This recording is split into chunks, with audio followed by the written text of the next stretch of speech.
இந்த வருஷத்தோட முதல் பயிற்சி 7 நாள் பயிற்சி. கண்டிப்பாக அன்பே சாய் குடும்பத்தில் இருக்கிறவங்க இந்த பயிற்சியில் கலந்துக்கணும்.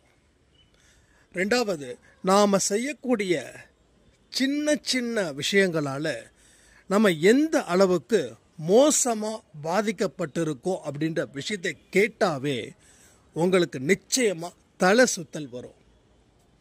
மூணாவது, அதற்கு பதிலாக சில விஷயத்தை நீங்கள் செய்ய ஆரம்பித்தா உங்கள் வாழ்க்கை இந்த 2025 மற்ற மனிதர்கள் போற்றக்கூடிய வாழ்க்கையாக மாறப்போகுதுன்ற வியப்பும் உங்களுக்கு வரும். அதை பேஸ் பண்ணி தான் இந்த 7 நாள் பயிற்சி. கடவுள் உங்களுக்கு இந்த 2025 ஒரு சிறப்பான வாழ்க்கையை கொடுக்கணும்னு அவர் போராடிக்கிட்டு இருக்காரு, தீவிரமாக போராடுறாரு. இப்போ இந்த விஷயத்தை நீங்கள் பயன்படுத்திக்கிட்டீங்கன்னா உங்கள் வாழ்க்கை இன்னமும் சிறப்பாக இருக்கும். 100க்கு 100 நாம் நல்ல வாழ்க்கையை வாழுவோம். இந்த பதிவை முழுவதும் கேளுங்க. இதை கண்டிப்பாக நீங்கள் லைக் பண்ணணும், ஷேர் பண்ணணும். ஏன்னா உங்களுக்கும் உங்கள் சுற்றி இருக்கிறவங்களுக்கும் இந்த விஷயங்கள் போய் சேரும்போது அது உங்களுக்கு மேலும் பல பலன்களை அது கொடுக்கும்.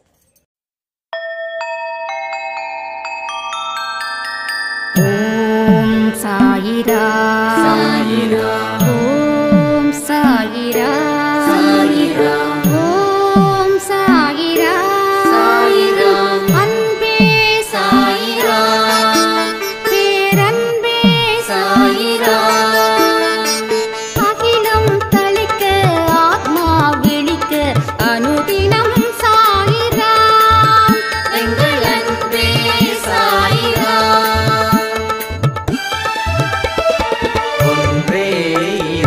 ஒன்றே பூமிக்கென்றும் சாயிரா, சரணம் சாயிரா, நன்றே செய்து வாழ்வோம், நாம் ஒன்றே செய்து வாழ்வோம், அன்பே சாயிரா.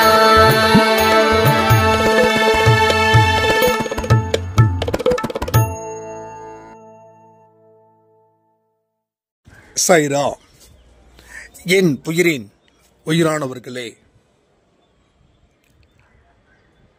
ஒவ்வொரு நாட்களும் சாயப்பாவுடைய அனுமதியோட இனி நடக்கும். ஸோ 2025 நம்ம ஆல்ரெடி நிறைய பேசியிருக்கோம். இந்த வருஷம் அன்பே சாய் குடும்பத்தில் இருக்கிற ஒவ்வொருத்தவங்களுக்கும் தங்க கவசத்தை தலையில் அணிவிக்கிற மாதிரியான வருஷமா இந்த வருஷம் இருக்க போகுது. திரும்பவும் சொல்கிறேன், இது எல்லாமே இங்கே உங்களுக்கு ஒரு வெற்றியை தரக்கூடிய ஆண்டாக மாறப்போகுது. இது யார் யாருக்கெல்லாம் நடக்க போகுது? இந்த ராசி பலன்களில் பார்த்தீங்கன்னா ஒரு ஒரு ராசிக்கும் ஒரு ஒரு நன்மைகள் தீமைகள் சொல்லுவாங்க. அதில் எது அதிக நன்மைகளை கொடுக்கும் அப்படின்ற ராசி பலன் ஒன்று இருக்கும். எது மோசமான விளைவுகளை சந்திக்கக்கூடிய ராசி பலன்கள் அப்படியும் இருக்கும். அதே போல் இங்கே யாருக்கு அதிக பலன்களை கொடுக்க போகுது அப்படின்னு ஒரு கேள்வி. அந்த கேள்விக்கு பதில்களை நான் நிச்சயமாக சொல்லணும். 2024 யார் யாரெல்லாம் மோசமான வழியில் பாதிக்கப்பட்டாங்களோ, மற்றவர்களால் ஏமாற்றப்பட்டார்களோ, அவர்கள் பொறுமை காத்து அமைதியோடும் நல்ல குணத்தை வளர்த்தாங்க இல்லையா, அந்த சாய்ராமங்களுக்கு மிகப்பெரிய வருஷமாக இந்த 2025 மாறும். ஸோ எல்லாருக்கும் மாறாது. தனக்கு ஏற்பட்ட கொடுமைகளை இருந்து மீண்டு வருவதற்கு சாயப்பாவோட வழியில தான் நம்ம போகணும்னு சொல்லி ஒரு தெளிவு இருக்குது பாருங்களேன். அவங்களுக்கு இந்த 2025 அப்படின்றது ஒரு எக்ஸலண்டான வருஷமா மாறப்போகுது. எனக்கு இங்க நீங்க நிறைய பேர் சாட் பண்றீங்க. நிறைய பேருடைய விஷயங்கள் ஒவ்வொன்றும் எனக்கு ஓரளவுக்கு தெரியும்.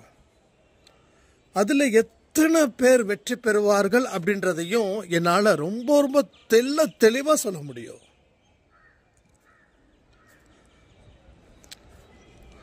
ஏன்னா அவங்க சைடுல எந்த தப்பும் எந்த தவறுகளும் இல்லாமலே அந்த தண்டனைய தான் செய்த தவறு மாதிரி ஏத்துக்கிட்டு எந்த இடத்துலையும் எந்த கோபத்தையும் எந்த வெறுப்பையும் எந்த பழிவாங்க செயல்களையும் மனசுக்குள்ளே போட்டு விதைக்காம சாயப்பாவோட வழியில நடந்து அமைதி காத்து நடப்பவை அனைத்தும் நன்மைக்கேன்னு சொன்னாங்க இல்லையா, அவங்களுக்கு மிகப்பெரிய வெற்றி பெறக்கூடிய ஆண்டா இந்த ஆண்டு அமையும். ஏன்னா நான் இதை ரொம்ப தெளிவாகவே சொல்றேன். ஏன்னா எனக்கு நேர்ந்த சில விஷயங்களால நான் எவ்வளோ பாதிக்கப்பட்டேன், அங்கே இருந்து எப்படி நான் மீண்டு வந்தேன். ஸோ என்னை வச்சு மட்டும் இந்த அனுபவத்தை நான் உங்ககிட்ட சொல்லலை. அன்பே சாயில எத்தனையோ பேர் இந்த வழிகளை பாதிக்கப்பட்டு இன்னைக்கு ஒரு நல்ல நிலையில அவங்க வாழ்ந்துகிட்டு இருக்காங்கன்னா சாயப்பா எந்த அளவுல அவங்க வாழ்க்கையில இருந்திருப்பாங்க அப்படின்றத கொஞ்சம் யோசிச்சு பாருங்க. திரும்பவும் சொல்ற ஒரே ஒரு தாரக மந்திரம், இந்த தாரக மந்திரம் உங்க வாழ்க்கையில கடைசி வரைக்கும் இருக்கிற மாதிரி பயன்படுத்திக்கோங்க. எல்லாம் என்னால் கூடும், எல்லாம் என்னால் முடியும். இந்த வார்த்தை உங்க வாழ்க்கையில கடைசி காலம் வரைக்கும் இருக்கணும். உங்க உயிர் நிக்கிற வரைக்கும் இந்த வார்த்தைகளை நீங்க அதிகமா உங்க மனசுல விதைக்கணும். எல்லாம் என்னால் கூடும் அப்படின்னாவே அதற்கு பின்புலமா இருக்கிறது நம்மளுடைய சாயப்பா அப்படின்ற ஒரு விஷயத்தை நீங்க தீர்க்கமா நம்பி அதுக்கப்புறமா அந்த வார்த்தைகளை சொல்லும்போது அந்த வார்த்தைகளுக்கு உண்டான சக்தி மிக பெரிய ஒரு அபார சக்தியா விளங்கும். ஏன்னா ஒவ்வொரு வார்த்தைகளும் உயிரானது, ஒவ்வொரு வார்த்தைகளும் எமோஷனலானது. ஒரு வார்த்தைகளாலையும் நாம பிழைப்போம், ஒரு வார்த்தைகளும் நம்மளை வழி நடத்தும். ஸோ வார்த்தைகளோட சக்தி அப்படின்றது இங்க நிறைய பேருக்கு தெரிஞ்சும் தெரியாமலே இருக்கீங்க. அது என்ன தெரிஞ்சும் தெரியாமலே இருக்கிறோம். இப்போ இந்த விஷயத்த சொன்னா உங்களுக்கு நல்லாவே புரியும். இந்த வார்த்தைகளுக்கு இவ்வளோ பெரிய ஒரு விளைவுகளை கொடுக்குமா, இவ்வளோ பெரிய வாழ்க்கைய கூட மாற்றத்தை ஏற்படுத்துமா அப்படின்னு. ஏன்னா நமக்கு நிறைய விஷயத்தை நம்ம அலட்சியப்படுத்துறோம். சொல்லக்கூடிய விஷயத்தையும் மனசுல வச்சுக்காம நம்ம சிந்தனைகள் வேற எங்கேயோ போய் ரவுண்ட் அடிச்சுக்கிட்டே இருக்குது. நம்மளோட சிந்தனைகள் செதறுது, கவனங்கள் செதறுது. எந்த ஒரு வேலையிலையும் முழு கான்சன்ட்ரேஷனை இங்க வைக்க முடியாத அளவுக்கு ஒரு பெரிய அளவுல இங்க பிரச்சனைகளை ஏற்படுத்துது. வார்த்தைகளுக்கு சக்தி இருக்குது. அது எதனால உங்க வாழ்க்கை மாறுச்சு அப்படின்றத நான் சொல்லட்டுமா? இது சொன்னா நிச்சயமா உங்களுக்கு ஷாக் ஆகும். நாம் அடிக்கடி என்ன நினைப்போம், மற்றவங்களை எந்த வார்த்தைகளை கொண்டு திட்டுறோமோ அந்த வார்த்தைகள் தான் நம்ம மனசுல ஆழமா எண்ணங்களா பதிவாகி அதன்படி நம்ம வாழ்க்கைய வழி நடத்துது. நீங்க சர்வ சாதாரணமா சில மனுஷங்க மேல கோவப்படுறதுக்கு காரணம் அந்த கோபப்படுவதற்கு உண்டான வார்த்தைகளும் அந்த குணங்களும் தான் உங்களை வழி நடத்துதுன்ற விஷயத்த நீங்க இன்னைக்கு வரைக்கும் தெரிஞ்சுக்கல. உங்களை சுத்தி இருக்கிறவங்கள அத்தனை வார்த்தைகளை சொல்லி நீங்க திட்டுறீங்க, நீங்க கோவப்படுறீங்க. அப்போ உங்க மனசுல எந்த மாதிரியான ஒரு வாழ்க்கைய நீங்க வாழ்ந்துகிட்டு இருக்கீங்கன்றது தான் இங்க பொருள்படுது. அப்போ ஒரு அமைதியான வழியில, ஒரு பொறுமையான வழியில நல்ல வார்த்தைகளை மட்டும் பயன்படுத்தி நம்ம வாழ்க்கைய லீட் பண்ணோம் அப்படின்னா இந்த லைஃப் ஒரு பெரிய சக்சஸ்ஃபுல் ஃபார்முலாவா மாற்றி அமைக்க முடியும். ஸோ அந்த மாதிரி மாற்றி அமைச்சவங்க வாழ்க்கையில் அன்பே சாய் குடும்பத்தில் வெற்றி அடைந்திருக்கிறார்கள். அன்பே சாய் குடும்பம்ன்றது ஒரு பல்கலைக்கழகம் மாதிரி. இங்கே எந்த மாதிரியான மக்கான ஸ்டூடெண்ட்ஸ் வந்தாலும் சரி, அவங்கள சாயப்பா நல்லபடியாக தெளிவுபடுத்தி வாழ்வதற்கு உண்டான அத்தனை விஷயங்களையும் ஆசீர்வதிக்கப்படுவார். இன்னைக்கு உலகத்தில் என்னென்னமோ நடக்குது, ஏதேதோ நடக்குது. தமிழ்நாட்டில் திடீர்னு ஒரு பிரச்சனைகள் வருது, இந்தியாவில் வருது. ஏன்னா அந்த அளவுக்கு நெகட்டிவிட்டி இருக்கிற இடத்துல நாம் எவ்வளோ கேர்ஃபுல்லாக இருக்கணும் அப்படின்னா, கொரோனா வந்திருக்கும் போது முதல் அலையில் பெருசாக நம்ம கவனத்தை வைக்கல. எனக்கு வராதுன்னு நினச்சோம், வராதுன்னு சொன்னவங்களுக்கு வந்துச்சு. அப்புறம் நம்ம கவனத்தை ஜாஸ்தி பண்ணோம், நாம் சேஃபாக இருந்தோம். ஸோ கவனத்தை வைக்காதவங்களும் அதை முக்கியம் இல்லைன்னு நினைக்காதவங்களுக்கும் தான் பிரச்சனைகள் பல மடங்கு அதிகரிச்சது. நிறைய குடும்பத்தில் இழப்புகளும் நடந்துச்சு. ஸோ கொரோனாவால் மரணம் அடைஞ்சவங்க நிறைய பேர், நம்ம சொந்த பந்தங்களில் நிறைய பேர் காலி. ரொம்ப கஷ்டம். அதனால அப்படிப்பட்ட ஒரு விஷயமே வரக்கூடாது. ஸ்தம்பிச்சது நாடே. நல்லா நினைச்ச முடிஞ்சிடுச்சு. ஏன்னா அது மிகப்பெரிய அளவில் வேகமாக கொள்ளுது. அதுக்குள்ளே நிறைய நல்ல விஷயங்கள் செய்யணும்னு சொல்லி அந்த கவனத்துக்கு நான் போயிட்டேன். மரணத்தை பார்த்து பயப்படலை, ஆனால் நிறைய புண்ணியத்தை செய்யணும். அப்போ நிறைய புண்ணியத்தை செஞ்சாதான் வரக்கூடிய ஜென்மத்தில் நாம் ஓரளவுக்காவது நல்ல வாழ்க்கையை வாழ முடியும். ஸோ அந்த கோட்பாடின் மூலமாக அதே போல தான் இங்கேயும். ஸோ நம்ம எந்தெந்த விஷயத்துலலாம் கவனத்தை வைக்கிறோமோ அதில் முழு முயற்சியாக வைக்கணும். நிறைய பேர் நீங்கள் சொல்லக்கூடிய ஆடியோவில் 2 நாள் ஃபாலோ பண்ணுறேன், 3 நாள் ஃபாலோ பண்ணுறேன், அதுக்கப்புறம் என்னால் ஃபாலோ பண்ண முடியலன்னா நீங்கள் போதிய அளவுக்கு இன்னமும் மென்டலி ஸ்ட்ராங் இல்லைன்னு அர்த்தம். ஸோ மென்டலி வீக்காக இருக்கிறவங்க தான் கோபப்பட்டும், துக்கப்பட்டும், துன்பப்பட்டும், துயரப்பட்டும் மோசமான வார்த்தைகளை பேசக்கூடியவர்களா இருப்பார்கள். இதில் நானும் விதிவிலக்கு இல்லை, யாரும் விதிவிலக்கு இல்லை.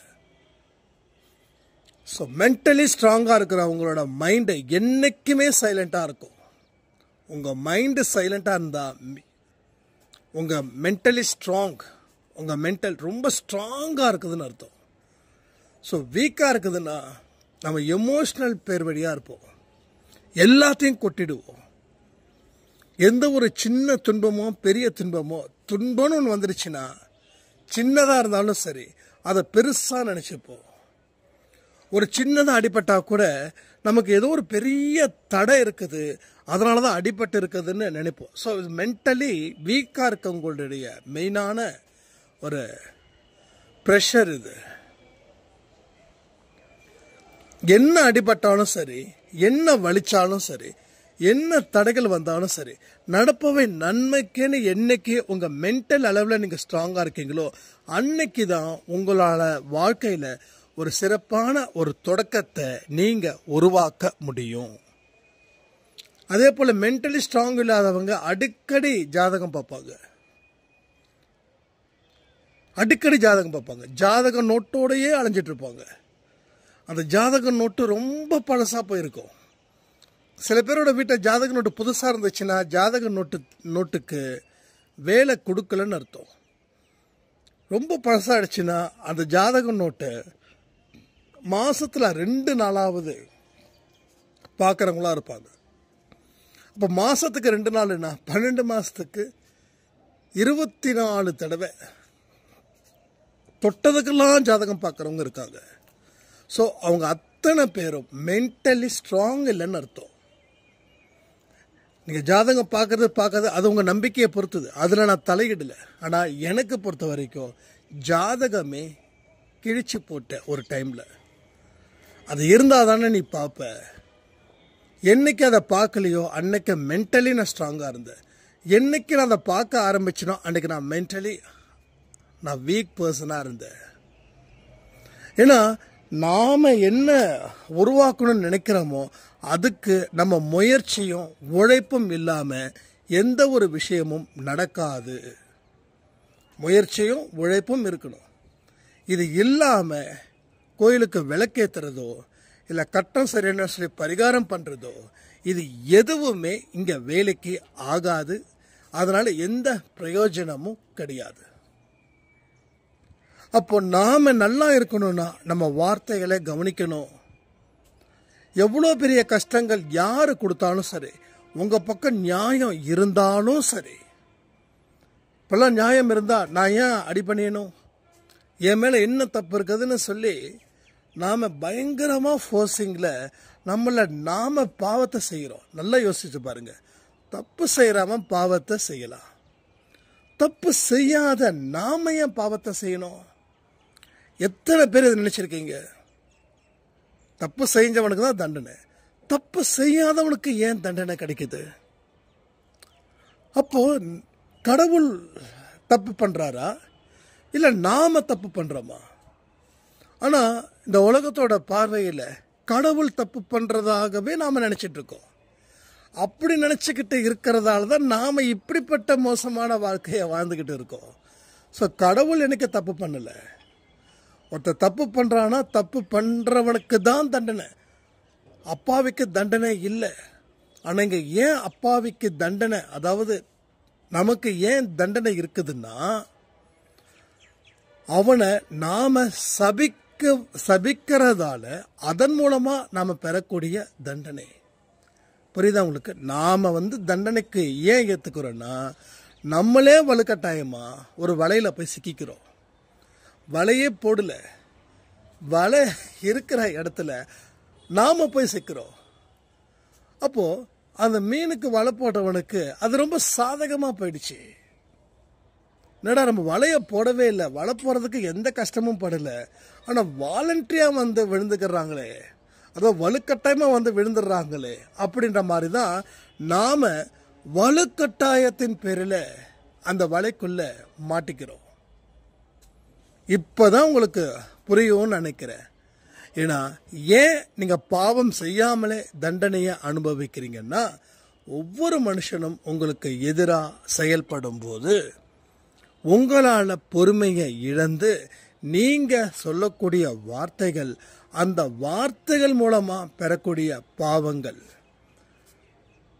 அதாவது 10 பேருனா அந்த 10 பேர் நீங்கள் திட்டுறீங்க. நீங்கள் நினைக்கிறீங்க நான் வாழ்க்கையை அழிக்கல, திட்டுறது தப்பா அப்படின்னு. ஆனால் எந்த அளவுக்கு ஒரு மனுஷனை சபிக்கிறீங்களோ திட்டுறீங்களோ இல்லை அவன் துன்பப்படும் போது சந்தோஷமாக உங்கள் வாழ்க்கை இருக்குதுன்னு நம்புறீங்களோ அப்போவே ஒவ்வொரு பாயிண்ட்டும் உங்கள் பாவத்தை சேரும். அப்போது நீங்கள் தெரிஞ்சவன் தெரியாதவன், அறிஞ்சவன் அறியாதவன், புரிஞ்சவன் புரியாதவன். இப்போ நம்ம தெரிஞ்சவனை மட்டுமா திட்டுறோம்? நல்லா யோசிச்சு பாருங்க. தெரியாதவனையும் திட்டுறோம். எப்படி திட்டுறோம் தெரியுமா? ஒரு கடைக்கு போகிறோம், ஏதோ ஒரு பொருளை வாங்குகிறோம், அந்த காசை கொடுக்குறோம். இன்னொருத்தவங்க சொல்கிறாங்க, எங்க நான் வாங்கின கடையில் இவ்வளோ ரூபா தான், நீங்கள் அந்த கடையில் போய் இப்படி ஏமாத்திட்டானேன்னு சொல்லும்போது நீங்கள் அந்த கடைக்காரரை திட்டுறீங்க. அதாவது ரேட்டை பார்க்காம யோசிக்காம வாங்கினது உங்கள் தப்பு. அவன் உங்களை ஏமாத்தினானா இல்லையான்னு தெரியாது, ஏமாத்தினா அவனுக்கு ஒரு பாவம். ஆனால் இப்போ நீங்கள் என்ன பண்ணுறீங்க? நீங்கள் அந்த கடைக்காரனை கேவலமாக திட்டுறீங்க. அப்போது அந்த கடைக்காரனை மட்டும் திட்டலை, அந்த ஆள் சம்மந்தப்பட்ட அத்தனை பேருக்கும் அந்த திட்டு விழுது. அந்த கடைக்காரருக்கு திட்டு விழுது, அந்த கடைக்காரரோட மனைவிக்கு திட்டு விழுது, அந்த கடைக்காரரோட அப்பா அம்மாவுக்கு திட்டு விழுது, அந்த கடைக்காரரோட குழந்தைக்கு திட்டு விழுது, அந்த கடைக்காரரோட பேரன் பேத்திக்கு திட்டு விழுது. ஒரு மனுஷனை திட்டுறீங்க, ஆனால் அது 10 உங்களுக்கு வருது. இதான் நம்ம அன்பேசால இருக்க மேஜிக் நம்பர். இஸ் 1:10. ஸோ ஒருத்தனை மட்டும் நம்ம திட்டல. ஃபார் எக்ஸாம்பிள், அவன்லாம் ஏமாத்திட்டானே, அவன்லாம் வீணாக போயிடுவான், இந்த ஒரு வார்த்தை நீங்கள் சொல்கிறீங்க. இது ஜஸ்ட் சாதாரண வார்த்தை. நீங்கள் சொல்கிறதெல்லாம் வீணாக போயிடுவானா அப்படின்னு கேள்விகள் கேட்கலாம். அவன் வீணாக போக மாட்டான், ஆனால் நாம் வீணாக போயிடுவோம்.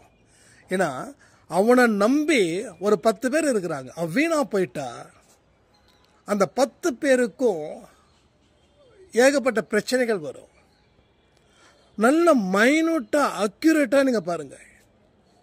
இதெல்லாம் பாசிபிளான்னு கேட்கலாம். சாயப்பா துணையோட எல்லாமே நமக்கு பாசிபிள்.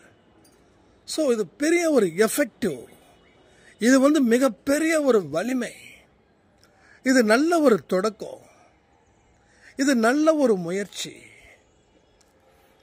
அப்போ ஏமாந்துட்டனே என்ன பண்ணுறது? இது ஒரு பெரிய கேள்வி.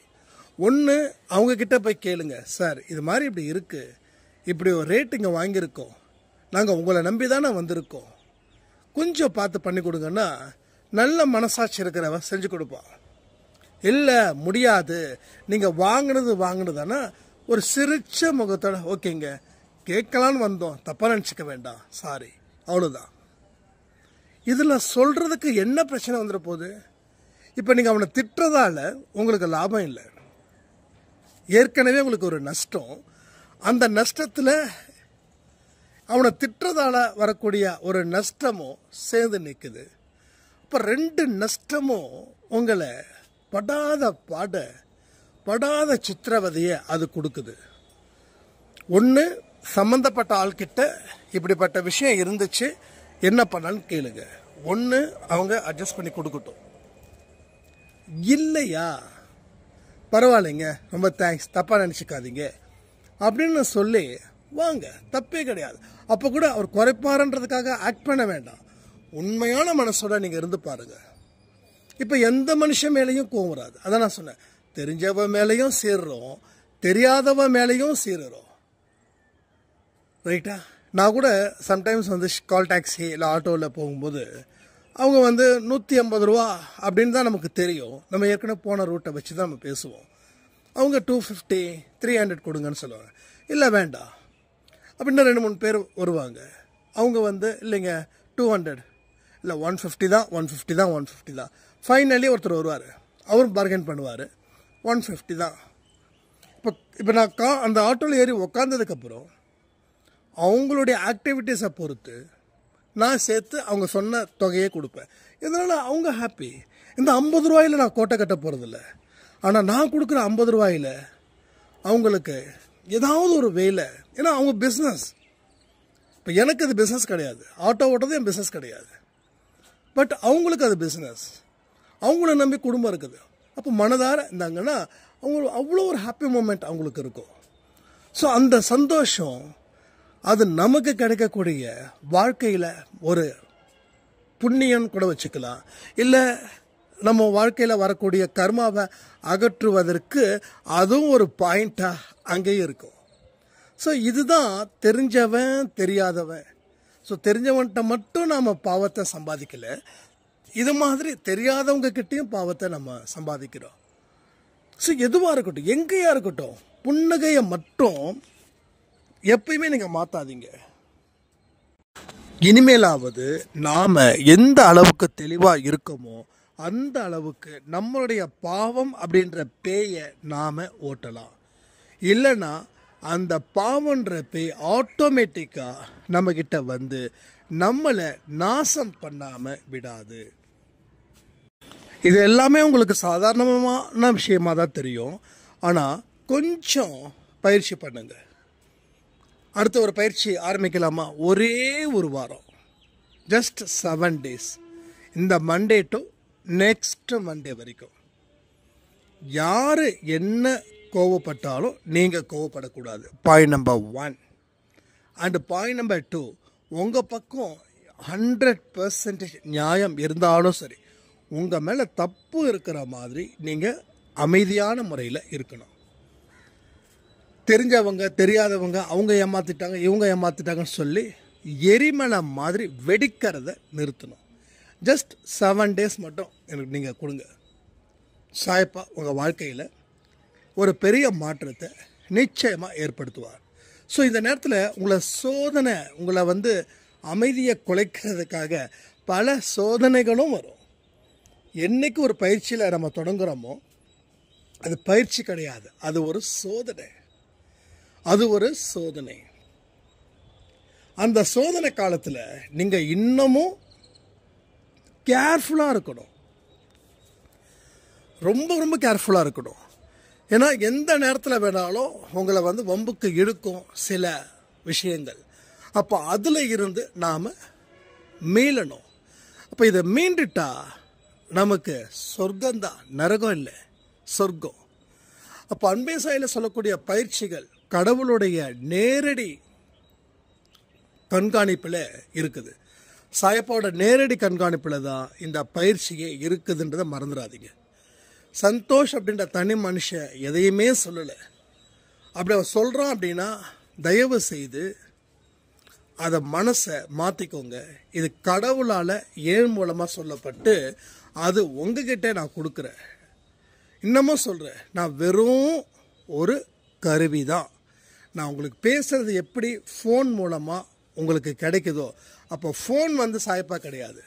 அதே போல் நான் என் திறமையால் பேசுகிறேன் அப்படின்னு மட்டும் நினைக்காதீங்க, அது கிடையாது. ஏன்னா சாயப்பாவுடைய முக்கியமான ஒரு விருப்பம் என்ன அப்படின்னா, எத்தனையோ பேர் சாயப்பாவை நம்பி ஒன்றுமே செய்யலை அப்படின்னு இருக்காங்களே, அவங்களுடைய மனசில் சாயப்பா உனக்கு எல்லாமே செய்வார், ஆனால் நீ இதை செய்யாமல் அவர் எதுவும் செய்ய மாட்டார் அப்படின்ற ஒரு உண்மையையும் ஒரு ரகசியத்தையும் சொல்வதற்காகத்தான் எனக்கு வாழ்க்கையில் நிறைய வலியையும் நிறைய ஏமாற்றத்தையும் நிறைய நம்பிக்கை துரோகத்தையும் கொடுத்து அந்த வலியை ஏற்படுத்தி அந்த வழியில் இருந்து என்னை மீட்டு எனக்கு அனுபவத்தை கொடுப்பதற்காக இத்தனை விஷயங்கள் நடக்குது. எதுக்கு அந்த அனுபவத்தை கொடுக்குறாரு? சாயப்பாவோட குழந்தைகள் என்றைக்குமே தொற்று போக மாட்டார்கள், வெட்கப்பட மாட்டார்கள், தலை குனிஞ்சு வாழக்கூடிய மோசமான வாழ்க்கை அவர்களுக்கு இல்லை அப்படின்றத புரிய வைக்கிறதுக்காக எனக்கு வலிகளையும் ஏமாற்றத்தையும் துரோகத்தையும் கொடுத்து என்னுடைய பாவத்தையும் குறைச்சி என்னுடைய புண்ணியத்தையும் அதிகரித்து அதை உங்கள் மூலமாக உங்களுக்கும் அப்படிப்பட்ட வாழ்க்கையை கொடுக்கணுன்றது அவருடைய விருப்பமே தவிர வேறு எதுவுமே கிடையாது. அலட்சியப்படுத்துறதும் அலட்சியப்படுத்தாததும் உங்கள் கையில் இருக்குது. ஆனால் எனக்கு பொறுத்த வரைக்கும் அன்பே சாயில 100 பேர் இருக்கிறாங்கன்னா 100 பேரும் பாஸ் ஆகணும். 99 பேர் பாஸ் ஆகிட்டாங்க, ஒருத்தவங்க தானே ஃபெயில் ஆகிட்டாங்க, அதனால் என்ன அப்படின்னு கேட்கவே முடியாது. ஏன்னா இதில் ஒரே ஒரு விஷயந்தான் இருக்குது, சொல்லி முடிக்கிற ஆடியோவை. ஆட்டு மந்தையில் ஒரு ஆடு தொலைஞ்சு போச்சு அப்படின்னவொடனே அந்த ஜீசஸ் என்ன பண்ணாங்கன்னா, அந்த தொலைஞ்ச ஆடை ஐ திங்க் 1000 ஆடோ இல்லை 100 ஆடோ தெரியாது, அந்த ஒரு ஆட்டை தேடி கண்டுபிடிச்சி அதை பாசமாக தடவி கொடுப்பாரு. இத்தனை ஆடு இருக்குது, ஒரு ஆடு போயிடுச்சு போ அப்படின்னு அவர் யோசிக்கலை. அதே போல் ஏன்னா நாமளும் கடவுளோட குழந்தைங்க தான், அவருடைய குணங்கள் தான் நமக்கு இருக்குது, குணங்கள் தான் நமக்கு இருக்கே தவிர நாம் கடவுள் ஆகிட முடியாது. அது சுத்த பைத்தியக்காரத்தனம், அது சுத்த ஏமாற்றுவதற்கு உண்டான வழிகள். அப்போது 100 பேரில் 99 பேர் பாஸ் ஆகிட்டாங்க சூப்பர் அப்படின்னு சொல்லி நான் உட்கார மாட்டேன். அந்த ஒருத்தவங்க ஃபெயில் ஆகிட்டாங்க இல்லையா, அவங்களுக்காக அந்த 99 பேர் பாஸ் ஆனதை கூட என்னால் அதை ஏற்றுக்க முடியல. ஏன்னா நாமளும் கடவுளோட குழந்தைங்க தான், கடவுளோட குணங்கள் தான் எனக்கும் இருக்குது, ஸோ உங்களுக்கும் இருக்குது. அப்போ எல்லோருக்கும் மிகப்பெரிய மனபலமும் தைரியமும் இருக்கணும். அதே நேரத்தில் அமைதியான முறையில் போராடணும். அதற்கு இந்த வாரத்தை சாயப்பா நமக்கு கொடுக்குறாரு. இப்போ கூட சொல்லுங்கள், இந்த பயிற்சி அப்படின்றது 20வது நிமிஷத்துக்கு அப்புறம் தான் வருது. ஸோ ப்ரிப்பேர்டாக எதுவுமே இல்லை, ப்ரிப்பேர்டாக எதுவுமே கிடையாது. ஸோ இதை தான் பண்ணணும் அப்படின்னு சொல்லி மண்டையை போட்டு யோசிக்கிறதெல்லாம் இது வரைக்கும் இல்லை. இப்போ கூட நான் நேட்டிவ் பிளேஸில் இருக்கேன், மொட்டை மாடியில் ஆடியோ கொடுக்கல. நேற்று என்றைக்குமே சண்டே வந்து மேக்ஸிமம் பழசை தான் கொடுப்போம். ஸோ இப்போ காலையில் கொடுக்கணும் அப்படின்றதுக்காக இப்போ வந்து இந்த ஆடியோவை கொடுத்துட்டு போகும்போது எனக்கு ஒரு திருப்தி. இல்லைன்னா என்னுடைய கடமையை நான் செய்ய முடியாத அளவுக்கு இருக்கும். ஸோ கடமையை சிறப்பாக செய்யும்போது நம்ம நிம்மதியாக நம்ம வந்து வாழ்க்கையில் வாழலான்றது சொல்லி இந்த பதிவை நான் முடிக்கிறேன். ஜெய் சாய்ராம்.